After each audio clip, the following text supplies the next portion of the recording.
بسم اللہ الرحمن الرحیم۔ گمنام ہیرو کے معزز ناظرین السلام علیکم۔ دوستو لائک ضرور کر دیا کریں، شکریہ۔ آئیے چلتے ہیں کہانی کی طرف۔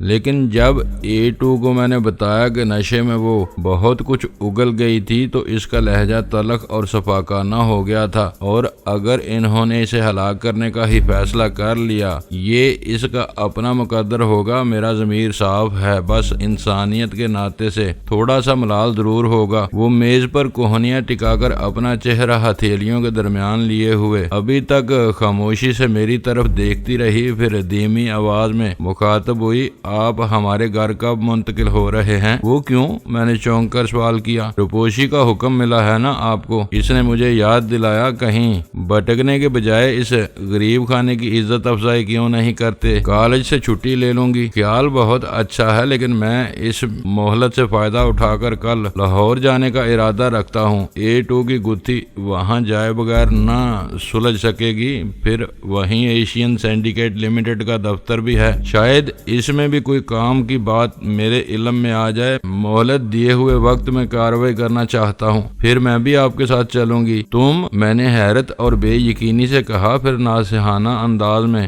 میرا وقت وہاں بھاگ دوڑ میں گزرے گا، تم ہوٹل میں اکیلی رہ جاؤ گی۔ میں تو آپ کا ہاتھ بٹانا چاہتی ہوں۔ وہ کرسی پر سیدھی ہو کر بیٹھتے ہوئے بولی، آپ نے مجھے بتایا تھا کہ ایشین سینڈیکیٹ لمیٹڈ لاہور برآمدی فرم ہے، لیکن اس آڑ میں منشیات کی سمگلنگ کرتی ہے۔ اس نے اپنے نمائندے کے طور پر آپ کو باہر بھی بھیجا تھا۔ میرا خیال ہے کہ اگر میں وہاں ملازمت حاصل کرنے میں کامیاب ہو گئی تو ان کی بہت سی اندرونی سرگرمیوں کا سراغ لگانا دشوار نہ ہوگا۔ ہو سکتا ہے کہ A2 بھی اس فرم کے مالکان میں شامل ہو۔ اس کی تجویز واقعی شاندار اور خاصی محفوظ تھی۔ میں چند ثانیوں تک سوچ میں پڑ گیا، پھر بولا، تمہارا میرے ساتھ لاہور جانا مناسب ہو سکتا ہے کہ تمہارے والدین اس پر ناراض نہ ہوں۔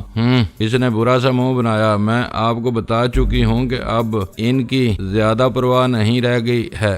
آپ سے میری ملاقات ہونے سے پہلے تک امی اور ڈیڈی میری گستاخی پر سخت برہم تھے۔ پتہ نہیں آپ نے ڈیڈی اور ممی پر کیا جادو کیا کہ زندگی میں پہلی بار میرے ایک فیصلے سے متفق ہو گئے ہیں۔ تم ان کی طرف سے شدید غلط فہمیوں میں مبتلا ہو۔ میں نے اس کی بات کاٹ کر کہا، مانا کہ وہ کامران کی تباہی کے ذمہ دار ہیں، لیکن وہ حادثاتی اتفاق تھا اور تم اپنے دل میں نفرت کے بیج کو پروان چڑھاتی رہیں۔ وہ دونوں خود اپنے ضمیر کے مجرم ہیں۔ مجھے تو ان سے ہمدردی ہو گئی ہے۔ نفرت کی عینک سے تمہیں ان کا ہر فعل قابل ملامت نظر آتا ہے، ورنہ وہ در حقیقت تمہارے خیر خواہ ہیں۔ ایسا نہ ہوتا تو وہ ہرگز مجھے قبول نہ کرتے۔ ضمیر کے قیدی، اس نے سر جھٹک کر دہرایا، تشدد، آتش زنی اور لوٹ مار میں ملوث ہو کر جیل جانے والے کو ایمنسٹی انٹرنیشنل اس خطاب سے نوازتی ہے۔ اس اعتبار سے آپ درست ہی کہہ رہے ہیں۔ پھر اچانک اس کا لہجہ قدرے استضائیہ ہو گیا۔ امی کے ضمیر پر بوجھ ہوتا تو وہ مدتوں پہلے کوکین ترک کر چکی ہوتی۔ وہ نشہ اس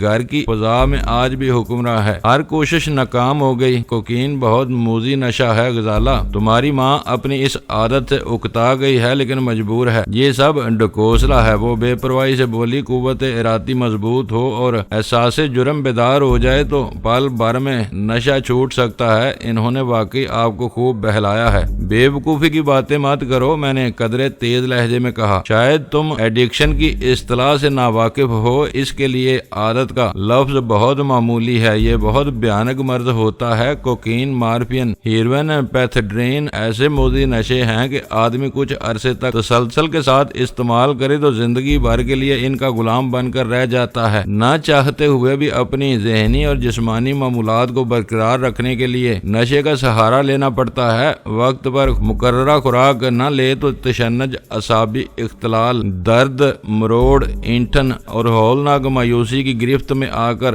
حواس کھو بیٹھتا ہے۔ تمہارے ڈیڈی نے مجھے بتایا کہ امی اپنی ناکام کوششوں میں کئی بار کربناک اذیت سے گزر چکی ہیں، اور تمہارے ڈیڈی نے خوفزدہ ہو کر انہیں کوکین لینے پر مجبور کیا کہ کہیں تمہاری ماں بھی کامران کی طرح ہمیشہ کے لیے دیوانگی میں مبتلا نہ ہو جائے۔ تمہیں ان کے بارے میں اپنے رویے پر نظر ثانی کرنا چاہیے۔ میرے الفاظ اس کے لیے تحیر خیز ثابت ثابت ہوئے۔ میں خاموش ہوا تو وہ بے یقینی کے عالم میں بڑبڑانے لگی، اوہ میرے خدا، تو امی کی وہ حالت کوکین چھوڑنے کے سبب ہوا کرتی ہے۔ 3 بار میرے سامنے ان کی حالت غیر ہوئی اور میں ہر بار غصے میں گھر سے چلی گئی۔ میں ہمیشہ یہی سمجھتی رہی کہ کوکین کی زیادتی اپنا رنگ دکھا رہی ہے، لیکن میرا کوئی قصور نہیں تھا۔ مجھے کبھی اعتماد میں نہیں لیا گیا، مجھے کسی نے کچھ نہیں بتایا۔ مجھے ہمیشہ اجنبیت کا احساس رہا، جیسے میری لا علمی میں یہاں چوری چھپے سازشیں کی جا رہی ہوں۔ حقیقت بتائی جاتی تو میں اتنی بے مغز نہیں تھی کہ ان کا احترام نہ کرتی۔ مجھے خوشی ہے کہ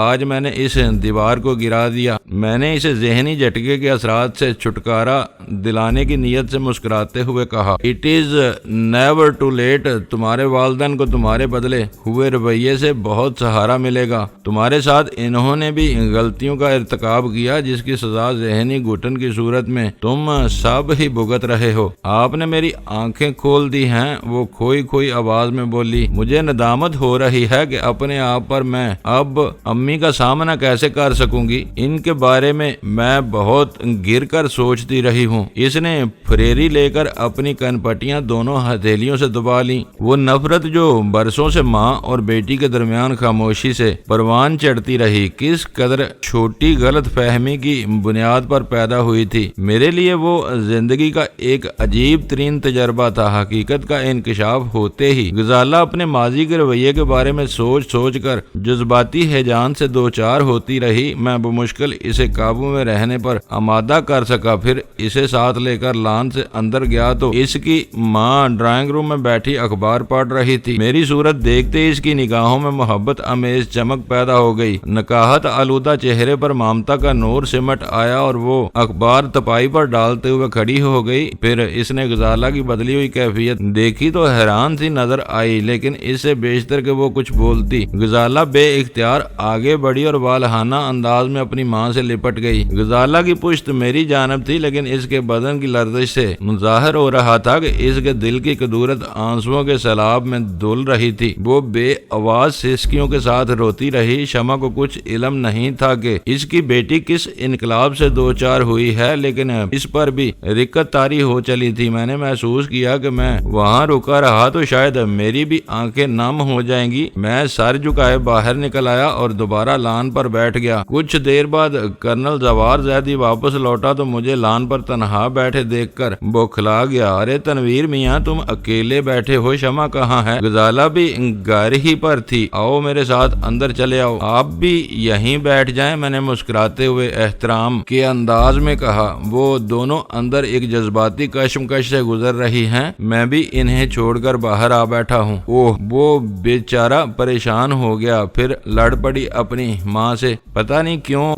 بات پر شمع سے الجھ جاتی ہے۔ لڑائی نہیں، وہ اپنی ماں سے معافی طلب کر رہی ہے۔ اسے اپنی غلطی کا احساس ہو گیا ہے، میں نے دھیمے لہجے میں کہا، لیکن اسے میری بات پر یقین نہ آ سکا۔ اس کے لیے یہ بات ناقابل فہم تھی کہ برسوں کی قدورت پل بھر میں مٹ سکتی ہے۔ وہ اپنا تجسس مٹانے کی خاطر اندر جانے کے لیے مڑا ہی تھا کہ اچانک اسے میرے چہرے پر رونما ہونے والی تبدیلیوں کا خیال آ گیا۔ میں نے چوٹوں کے بارے میں ایک قابل قبول عذر پیش کیا اور وہ سر ہلاتا ہوا بے تابانہ انداز میں اندر چلا گیا۔ سورج بلند ہونے کے ساتھ لان پر پھیلا ہوا سایہ بھی سکڑتا جا رہا تھا۔ میں اٹھ کر گلاب کی کیاریوں کے قریب جا کھڑا ہوا۔ میرا ذہن بے نور مٹی اور غلاظت کے امیزے سے نشو نما پانے والے حسن کی رنگینیوں میں کھو گیا۔ پھر ذہنی روح غزالہ کی ماں شمع کی طرف بہک گئی۔ کس قدر صابر اور مہربان تھی وہ عورت بھی۔ بیٹی کے تحقیر امیز اور جارحانہ رویے کو خاموشی سے جھیلتی رہی۔ حد تو یہ ہے کہ گھر کی تلخیاں بھی اس کے لہجے کے دھیمے اور میٹھے آہنگ میں سرایت نہ کر سکیں۔ وہ شریف النفس تھی اور اچھی طرح جانتی تھی کہ اس کی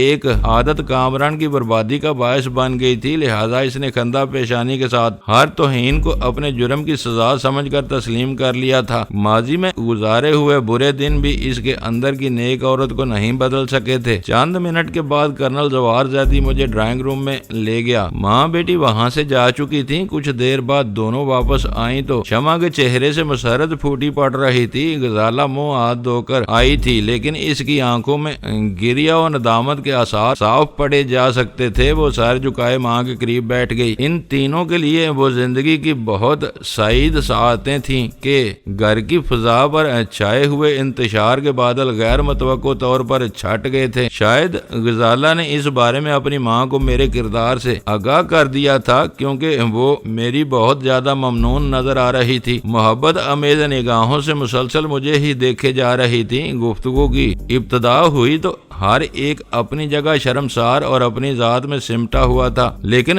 شمع کے حوصلہ افزا انداز نے تھوڑی ہی دیر میں فضا بدل کر رکھ دی۔ ہمیں معلوم ہوتا کہ تمہارے قدم اس گھر کے لیے اتنے مبارک ہوں گے تو غزالہ سے پہلے ہم خود تمہیں ڈھونڈ نکالتے۔ شمع کے ہلکے سرور امیز دھیمے لہجے میں کہا، سچ پوچھو تو ہم نے آج تک برسوں سے کھوئی ہوئی بیٹی دوبارہ حاصل کی ہے۔ ہمارے تو پاس میں کچھ نہیں تھا، تم سے ملتے ہی فدا ہو بیٹھے تھے۔ نہ کرنل جوار زیادی جلدی سے بولا، یہ الزام نہ لگاؤ مجھ پر، تیرے بعد کسی پر فدا ہونے کی ہمت نہیں رہی مجھ میں۔ پھر وہ غزالہ کی طرف متوجہ ہو گیا جو وہاں سے کھسکنے کے لیے پار تول رہی تھی۔ لڑکی بھاگنے کی ضرورت نہیں جب تک تنویر میاں سر پر صحرا نہیں سجا لیتے، اس گھر میں تم ہی ان کی میزبان ہو۔ تھوڑی دیر بعد وہ دونوں میاں بیوی وہاں سے چلے گئے۔ کوکین کے مسلسل استعمال سے شاید شمع کی بینائی بھی متاثر ہو رہی تھی، وہ کافی دیر بعد میری چوٹیں دیکھ سکی تھی، لیکن کرنل نے اس کے استفسار کو ہنسی میں اڑا دیا۔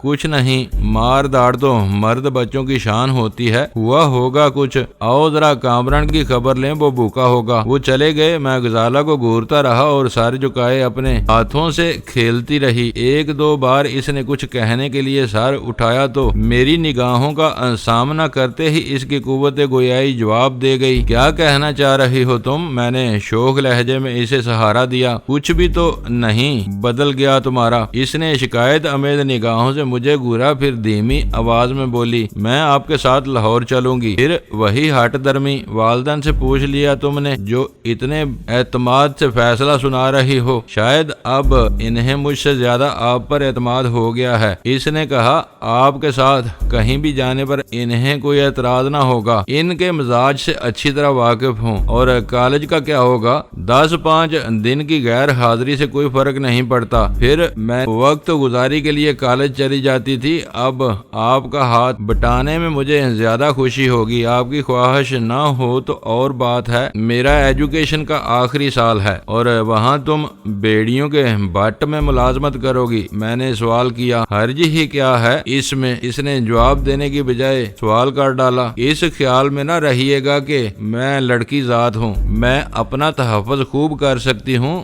2 برس تک مارشل آرٹس کی باقاعدہ تربیت لی ہے۔ اوہ، میں نے ہونٹ سکیڑ کر احتجاجیہ انداز میں کہا، اب تو پانی سر سے گزر چکا ہے، پہلے بتایا ہوتا تو کچھ غور کرتا۔ پھر سنجیدگی اختیار کرتے ہوئے بولا، تم بضد ہو تو یہ تجربہ بھی صحیح، لیکن میں پھر بتا رہا ہوں کہ یہ لوگ بہت شفاق اور بے رحم معلوم ہوتے ہیں، تمہیں اپنے سائے تک ہوشیار رہنا ہوگا۔ مجھے رضامند پاتے ہی اس کا چہرہ مسرت سے دمک اٹھا اور وہ پرجوش انداز میں مجھے اپنا طریقہ کار سمجھانے لگی جو بڑی حد تک کتابی محسوس ہو رہا تھا، لیکن میں نے اسے کہیں لقمہ نہیں دیا۔ مجھے سب سے پہلی فکر کسی ٹھکانے کی تھی۔ ہوٹل میں رہتے ہوئے ایشین سینڈیکیٹ لمیٹڈ میں ملازمت کی کوشش کی بدترین خطرات کو دعوت دینے کے مترادف ہوتی۔ اس کا رخ کرنے سے پہلے لاہور کی کسی بستی میں معقول سا مکان حاصل کرنا لازمی تھا۔ میں وہاں سے روانہ ہوا تو ذہنی طور پر نہایت تر و تازہ تھا۔ غزالہ کے گھر والوں سے میرا کوئی لالچ وابستہ نہیں تھا، لیکن میں محسوس کر رہا تھا کہ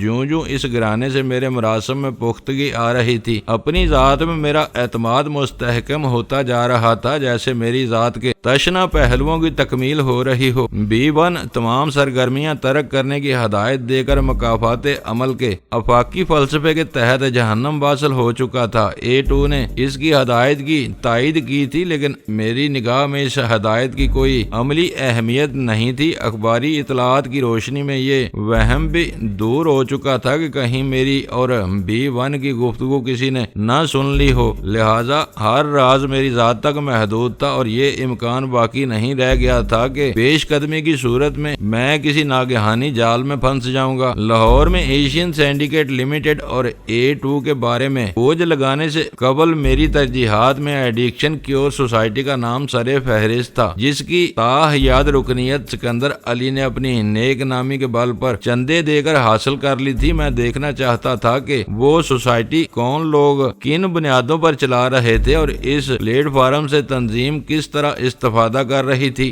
محمد علی ہاؤسنگ سوسائٹی میں تھوڑی دیر بھٹکنے کے بعد میں اس خوبصورت بنگلے تک پہنچنے میں کامیاب ہو گیا جس پر سوسائٹی کے نام کا بورڈ لگا ہوا تھا، اور کھلے ہوئے پھاٹک میں سے وہ بڑا بیرونی کمرہ نظر آ رہا تھا جس پر باہر ہی سے کسی دفتر کا گمان ہوتا تھا۔ میں نے پھاٹک سے آگے بڑھ کر گاڑی ایک کنارے سے پارک کر دی اور دروازے لاک کر کے اس کھلے ہوئے پھاٹک سے اندر داخل ہو گیا۔ پھر برآمدے کے ستون کی اوٹ میں چوبی اسٹول پر اونگتا ہوا اس ادارے کا ایک کرندہ بھی نظر آ گیا۔ میں اس کے قریب پہنچا تو وہ ستون سے سر ٹکائے آنکھیں موندے بیٹھا ہوا تھا۔ میرے قدموں کی چاپ بھی اس کے آرام میں خلل انداز نہیں ہو سکی تھی۔ میں نے نرمی سے اس کا شانہ چھوا تو اس نے ہڑبڑا کر آنکھیں کھول دی۔ اس کی آنکھیں لال ببوکا ہو رہی تھی، آنکھوں کی سکڑی ہوئی پتلیوں میں غیر معمولی چمک موجود تھی جسے دیکھ کر میں حیران رہ گیا۔ وہ علامات یقینی طور پر کسی نشے کے استعمال کی نشاندہی کر رہی تھی۔ نشے کے روگ میں مبتلا مریضوں کے علاج کا دعویٰ کرنے والے ادارے میں ایک نشے باز کی موجودگی ہر اعتبار سے حیرت ناک تھی۔ سوسائٹی کا دفتر کدھر ہے؟ میں نے سوال کیا تو اس نے سامنے والے دروازے کی طرف ہاتھ اٹھا دیا۔ اندر نسیم صاحب بیٹھے ہیں، وہ سوسائٹی کے سیکرٹری ہیں، اور تم یہاں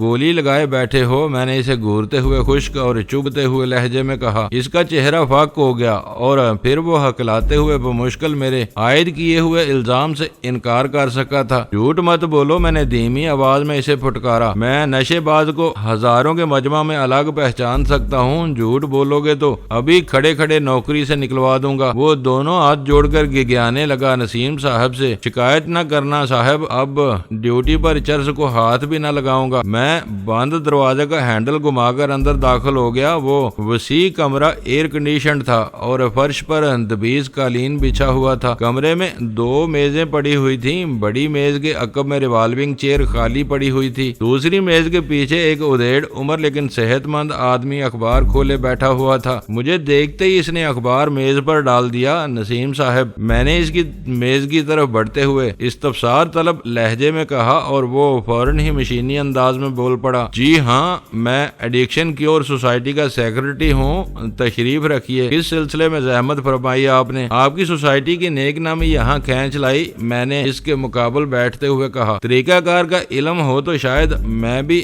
آپ کے پروگرام میں کچھ حصہ لے سکوں۔ ہم منشیات کی عادت میں مبتلا مریضوں کا علاج کرتے ہیں۔ وہ کسی مداری کے رٹائے ہوئے طوطے کی طرح بولنے لگا، اور یہ خدمت بلا معاوضہ فراہم کی جاتی ہے۔ ہمارے اخراجات مخیر حضرات کے عطیات سے پورے ہوتے ہیں۔ سوسائٹی سماجی بہبود کے محکمے میں بھی رجسٹرڈ ہے، لیکن سرکاری گرانٹ اخراجات کے مقابلے میں ناکافی ہوتی ہے۔ میں نے دفتر کے لوازمات پر پھر ایک نگاہ دوڑائی۔ قالین، air conditioner, electric type writer, phone اور پھر پردوں سے لے کر فرنیچر تک ہر چیز خاصی قیمتی تھی۔ اس کروفر کے پیش نظر سوسائٹی کے خطیر بجٹ کا اندازہ لگانا دشوار نہیں تھا، جو سرکاری امداد سے کسی بھی طرح پورا نہیں ہو سکتا تھا۔ پہلے ہمارے پاس خاصی تعداد میں رضاکار موجود تھے جو منشیات کی وبائی لہر کی زد میں آئے ہوئے گنجان علاقوں میں گھر گھر جا کر لوگوں کو منشیات کی تباہ کاریوں سے آگاہ کرتے تھے۔ ہمارا ادارہ ایک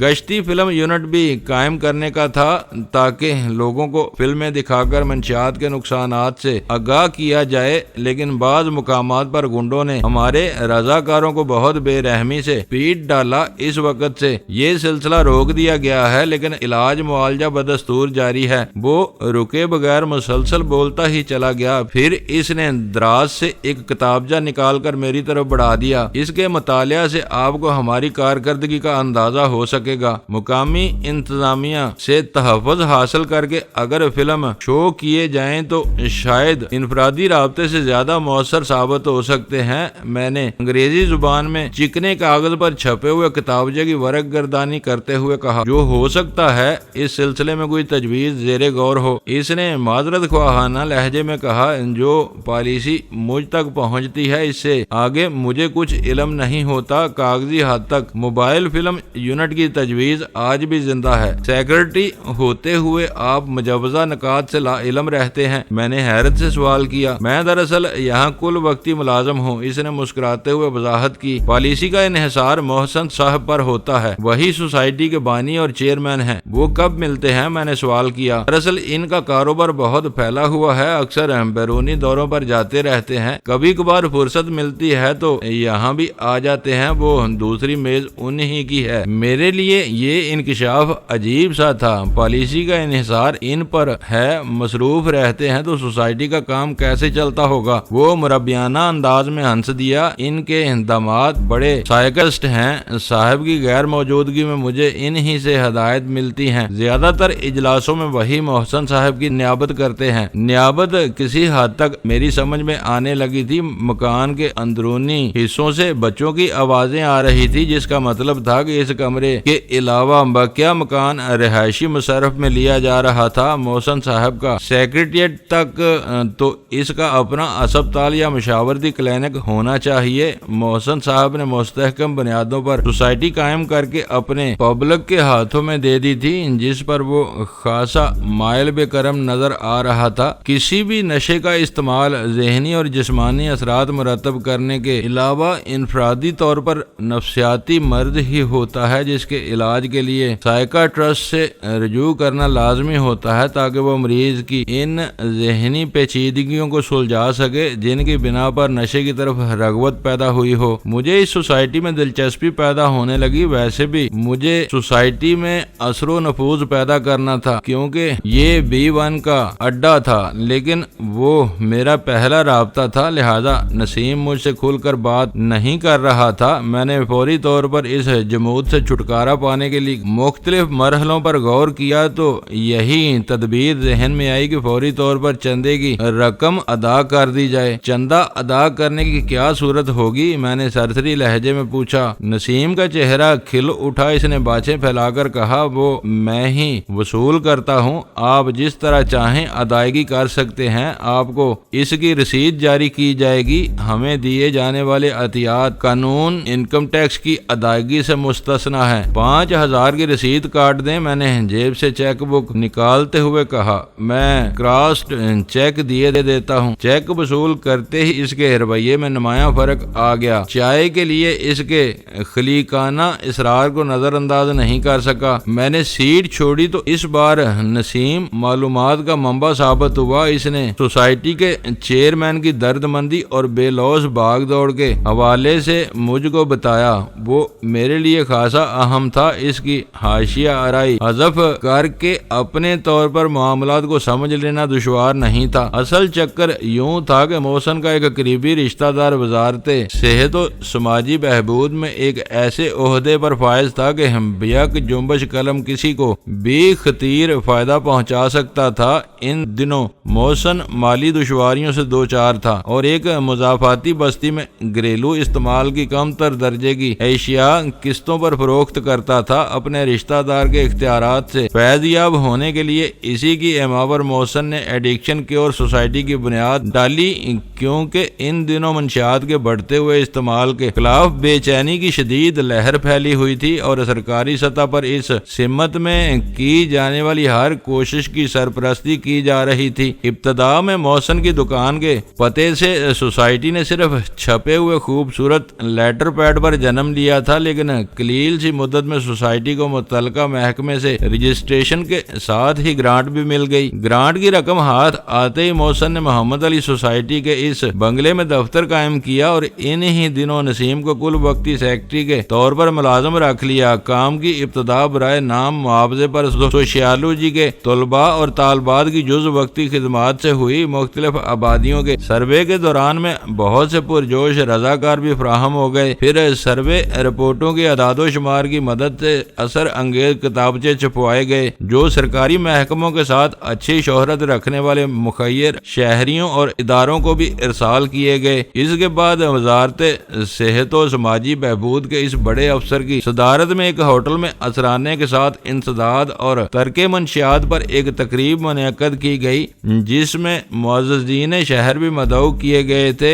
جلسے میں خطیر احتیاط دیے گئے کیونکہ پروگرام بہت مؤثر اور کامیاب رہا تھا، اور یوں ایڈکشن کیور سوسائٹی ابتدا ہی سے مستحکم بنیادوں پر چل نکلی۔ 2-2.5 سال بعد محسن کا وہ رشتہ دار اپنے عہدے سے ریٹائر ہو گیا، لیکن ایڈکشن کیور سوسائٹی کا نام تمام اہم سرکاری محکموں کی فائلوں میں درج ہو چکا تھا، لہذا اپنے ماضی کی بنیاد پر اسے تمام سرکاری رعایتیں ملتی رہیں، اور رفتہ رفتہ سوسائٹی کی سالانہ آمدنی کئی لاکھ روپے تک پہنچ گئی۔ اس کے تحت شہر کے 3 علاقوں میں منشیات کے عادی مریضوں کے علاج کے لیے مراکز قائم تھے، جہاں اعزازی اور تنخواہ یافتہ ماہرین باری باری بیٹھتے تھے۔ سوسائٹی کے ساتھ ساتھ محسن کی کاروباری مصروفیات میں بھی اضافہ ہوتا گیا، لیکن سوسائٹی سے اس کی وابستگی برقرار رہی۔ اس نے اپنی کوششوں سے سوسائٹی کے اسپتال کے لیے حکومت سے 1.5 ایکڑ زمین بھی حاصل کر لی تھی، لیکن فنڈز کی کمی کے باعث اس وسیع پلاٹ پر ایک کمرے اور صاحبان سے زیادہ کچھ نہ بن سکا۔ سوسائٹی کے نام پر امپورٹ ڈیوٹی اور سیلز ٹیکس کی ادائیگی سے مستثنی بعض آلات اور مشینیں درآمد کے بعد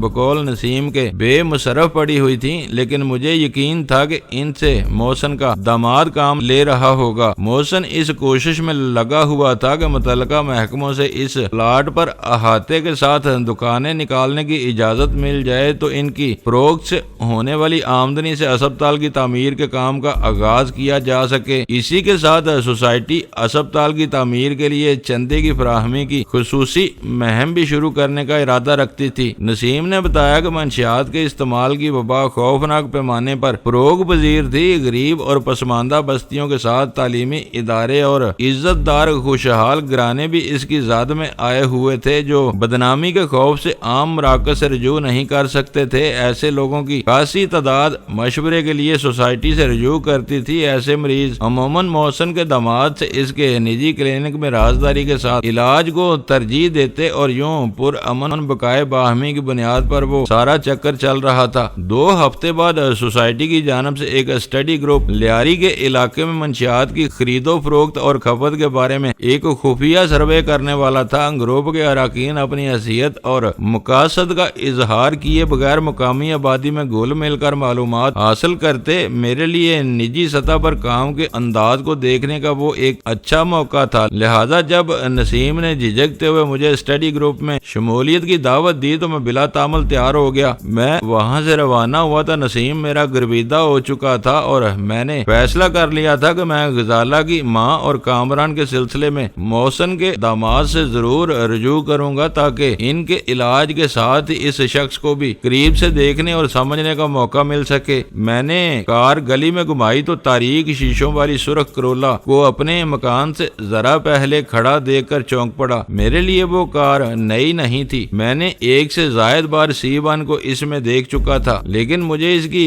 کار کا نمبر یاد نہیں تھا، لہذا میں نے سر جھٹک دیا۔ شہر میں اس رنگ اور ماڈل کی تاریک شیشوں والی نہ جانے کتنی کاریں رہی ہوں گی، وہ ایک اتفاق بھی ہو سکتا تھا۔ پھر C1 کو میرے پاس دوڑے آنے کی کوئی ضرورت نہیں تھی۔ میں نے اپنے تعاقب میں لگے ہوئے اس کے آدمی کی بے رحمی سے مرمت ضرور کی تھی، لیکن اس بارے میں وہ اپریٹس پر بھی بات کر سکتا تھا۔ لیکن پورچ میں گاڑی سے اترتے ہی جب مجھے بتایا گیا کہ ڈرائنگ روم میں کوئی ملاقاتی 1.5 گھنٹے سے میری واپسی کا انتظار کر رہا ہے تو میرا ماتھا ٹھنکا۔ باورچی نے بتایا کہ خطرناک صورت والا ملاقاتی زبردستی انتظار کرنے پر مصر تھا۔ اس نے 2-3 مرتبہ میری تلاش میں فیکٹری بھی فون کیا تھا۔ گھر میں ایک ہی نمبر پر 2 لائنیں ہونے کا یہ واضح نقصان تھا کہ ملازمین کسی گستاخ ملاقاتی کو فون استعمال کرنے سے نہیں روک سکتے تھے۔ میں خوابگاہ میں جانے کے بعد ڈرائنگ روم والے فون کا سلسلہ منقطع کر دیتا تھا۔ یہ بات ملازمین بھی جانتے تھے، لیکن میری عدم موجودگی میں خوابگاہ مکفل ہونے کے باعث وہ کچھ بھی نہ کر سکے تھے۔ C1 ڈرائنگ روم میں داخل دروازے کے عین مقابل براجمان تھا۔ مجھے دیکھتے ہی وہ صوفہ چھوڑ کر اٹھ گیا۔ میں دروازے ہی میں رک کر خشک نگاہوں سے اسے گھورنے لگا، پھر سرد لہجے میں یوں بولا، تم یہاں کیوں آئے ہو؟ مجبوری، اس نے سنجیدگی کے ساتھ کہا۔ مجھے یوں نہ گھورو، اندر چلے آؤ، میں بہت پریشان ہوں۔ تم اپریٹس پر بھی بات کر سکتے تھے، میں نے اندر داخل ہوتے ہوئے دھیمے مگر ترش لہجے میں کہا۔ تم نے اس پر رابطے سے منع کر دیا تھا۔ وہ سنجیدہ ضرور تھا، لیکن اس کے انداز سے بے پرواہی متراشا تھی، جیسے اسے میرے رد عمل کی کوئی فکر نہ ہو۔ خوب، میں نے بیٹھتے ہوئے احتجاجیہ لہجے میں کہا، اور گھر پر دوڑے چلے آنے کی اجازت دے دی تھی۔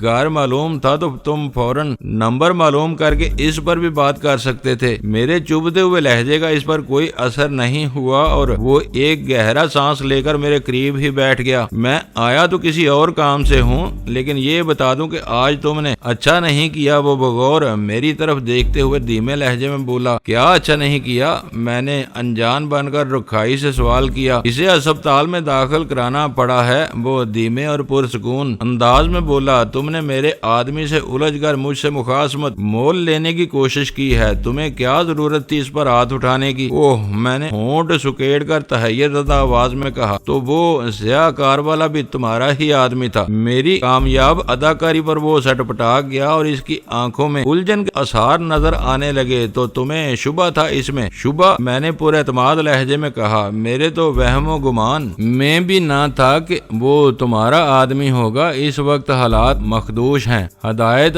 شاید تمہیں بھی یاد ہوگی، پھر آج کے اخبارات دیکھنے کے بعد تو میں ضرورت سے زیادہ چکنا ہو گیا تھا۔ تمہارے آدمیوں کی کار میں پہچانتا ہوں۔ سیاہ کار والے کو کسی گمنام دشمن کا ہرکارا سمجھ کر گھیرا تھا۔ وہ تو غنیمت ہوا کہ میں مسلح نہیں تھا اور وہ بہت باتوں سے انجان تھا، ورنہ میں تو اسے ختم ہی کرنے پر تل گیا تھا۔ اس کا چہرہ بگڑ گیا جیسے مٹھاس کے دھوکے میں اس نے تلخ چیز چبا ڈالی ہو۔ تم دشمن بھی سمجھے تھے تو اس سے الجھنے کی کیا ضرورت تھی؟ پیچھا چھڑا کر نکل جاتے۔ ان حالات میں ذرا سی بے احتیاطی گردن کا پھندا بن سکتی ہے۔ اگر پولیس کی کوئی گشتی پارٹی ادھر آ نکلتی تو کیا ہوتا؟ شاید تم طارق اور سکندر علی کا انجام بھول چکے ہو۔